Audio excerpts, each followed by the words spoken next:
So I may as well show you guys what happened to my house a week ago today. This $10 supply line feeding our toilet and the master bathroom, a supply line that is the upgraded braided line, has a shitty plastic nut on it, and it snapped right there, spraying out water for just 2 hours.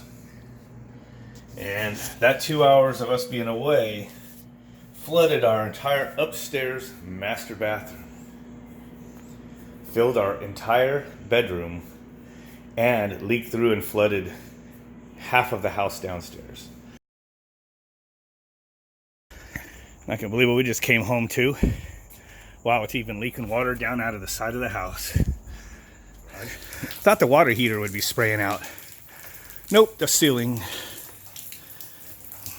And I pulled that down because it was gonna anyway. Look at this, from every seam.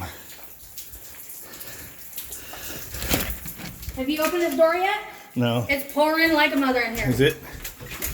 Oh, shit. They must have water. Look at this, how wet it is. Oh my god. That's wet all the way to the back door, the laundry room. The panic. Somehow water's pumped underneath our floor here. Look. Isn't that weird? Flooded everything in here. So it's got our ceiling in our living room, which is like 20 feet away from the garage, has dumped water. It's dripping. I'm gonna have to pop some holes there. Look, it's going down there. It's over here. How is there water throughout this much of the house? It's coming down outside our house even. It is? Yeah, there's a water line broke. I just came out back to get the shop vac out of my work truck. Backyard water. That's coming down our wall from upstairs. That's our bedroom. The leak's probably over there. The water's on that side of the house above the garage. This is the opposite side. Yet there's water coming out. Well, after brother-in-law got here, so we turn the water while I'm looking. This fucking thing broke. Right there. And it was spraying like a mother had. So this now is our master bathroom.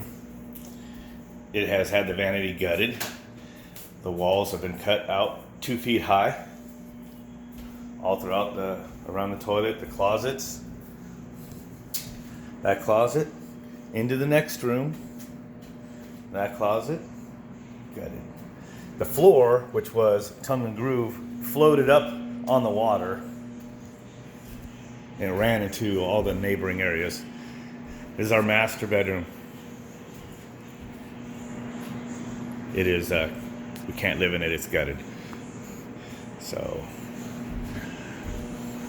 tongue and groove flooring, gutted out of that spare room, the wife's office. My daughter's room over here, gutted, the wall gutted. And it took the floor up to about right here. And I don't know if I want to show you that messy room, but my master bed and a bunch of our stuff is crammed in there. A bunch of storage pushed in this nook. And then the only other room that didn't get scaved up here is my electronics room, which has now got a bunch of extra storage in it as well. So, yeah. So that room luckily didn't get flooded, but who knows if it would have gone a little longer. And then we do have one more functioning bathroom, full bath. This house, we were lucky to have 3 full baths in it.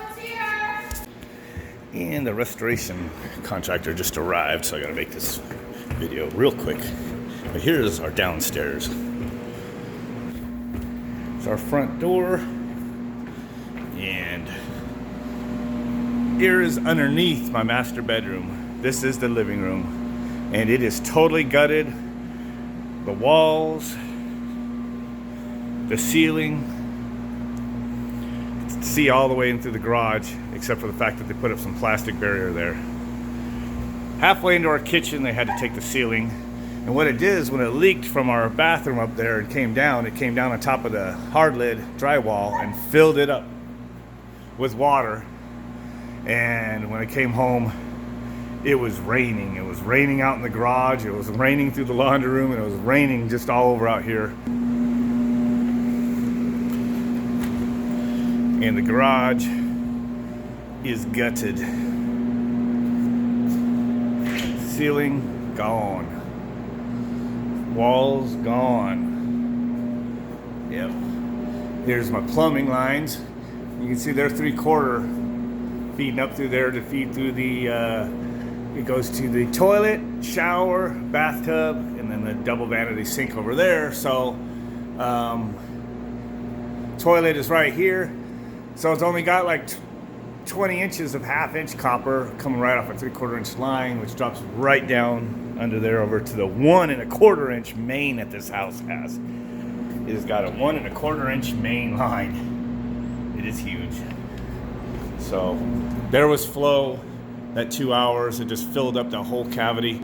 I happened to be checking a security camera that the cat set off and saw the water running out to the street. Otherwise, we wouldn't have came home at that time. So I'll check security camera. It was like 6:03 when we left the house, and it was 6:25. There was already water coming out onto the street, which means that the water line busted probably the minute we left the house. One thing I did do while this is being done is the water heater needed to come out to demo the drywall around there. And I looked on the serial number 2001, original for this 2002 house. So I picked up this new water heater and I installed it here. So, and then it's going to come out again, you know, for the to be rocked, but it's all ready to go. I put a ball valve in, of course. The old valve was focused on those beautiful solder joints.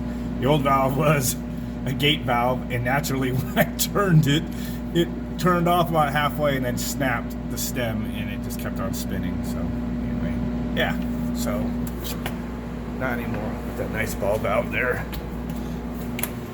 Out here we have the main line coming into the house, 1 1/4 inch. And it has a gate valve, and those suck. I've had that stem malfunction on me before. It malfunctioned where I couldn't get it back on, but this last time I was able to, luckily it shut off the water when I found the leak. But I added this valve up here, and I put it after the hose bib connection.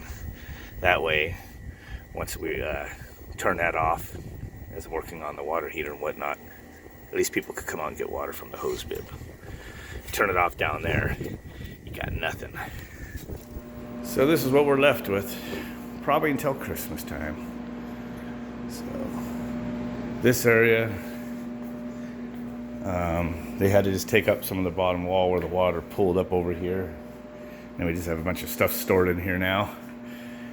Half the kitchen is okay before it goes to that. Can't use our living room, entertainment center, everything's gone. But I will be pulling some speaker wires through here now that we've got the walls opened up. Also, I've always wanted to get a Cat 5 or Cat 6 actually connection down here to where the entertainment center is, because Wi-Fi just doesn't cut it for some connections. So I'll get a single Cat 6 down here with a switch to feed high-speed internet to the computer, TV, and everything that's right there.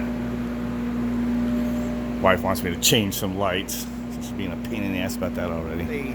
This company I got referred to, they came here with a guy the same night it flooded. He had his guys out last Sunday morning at 7 a.m. A company that packs your belongings, takes pictures of it, puts it in a truck, and takes it over to storage. And then the other guys are just in here kind of like pulling some of the boards and sheetrock, you know, and putting in the fans. And then the next several days they, you know, spent all the way until Wednesday pulling all the sheetrock. You know, they said this is one of the biggest cases of water damage they've ever seen. So from something like that. So they got our washer dryer, which we're still making payments on, and our couch, which also got 3 years, same as cash, on a leather couch set. The water wasn't pissing on that couch set, so I think it's fine, even though it is electric. We got to go check it out. And then our washer and dryer, Samsung matching set. You know, insurance company probably pay what they think it's worth, might not even pay off what we owe, and then we'd have to start all over. So we got to go look at that stuff. I think those items are okay. And I did use the washer and dryer the next day. The washer and dryer are up on pedestals that we bought, and they're metal, and they're just obviously designed in an area where someone's gonna, they could be sprayed with water and whatnot. So I don't think they're damaged at all. So if this is going to have to be like this for a couple months, I might just go ahead and bring the washer and dryer back and hook it up. I'll show you one more thing, since this is an HVAC channel. These air blowers I got, kind of interesting, and they lay flat. They store on their side. A lot easier for them to carry. They have the inverse incline blower wheels with the electronic motor on the bottom, just like what you're seeing in HVAC units. It's a small version of it. So, and then they seem to be variable speed, show how much current. It says in amps, 1.5 amps. So it's got GFIs built into it.